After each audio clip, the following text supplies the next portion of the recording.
কিছু করে কি হবে, তুমি তো একজন মেয়ে। কি কথাটা আছে না নাই? মেয়ে বলে যে আব্বা জীবনে ডাক্তার হতে চাই, অনেক বড় আমার স্বপ্ন। আব্বা বলে তুই মেয়ে মানুষ, তো ডাক্তারনি হয়ে কি হবে রে? ভাইরে, ইসলাম নারীকে ঘরে থাকতে শেখায়, ঠিক আছে, তবে ইসলাম যদি এই কথাই বলে যে সব নারী ঘরে থাকবে, তাহলে যখন আপনার ওয়াইফ প্রেগনেন্ট হবে, কথাগুলো বুঝবেন, কথাগুলো বুঝবেন, দামি কথা বলছি, ফালতু কথা এগুলো না।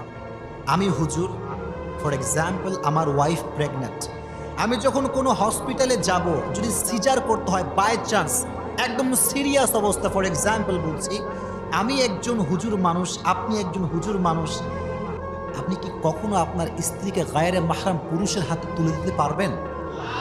তখন লাগবে একজন নারী ডাক্তার নিয়ে, ঠিক কিনা বলেন?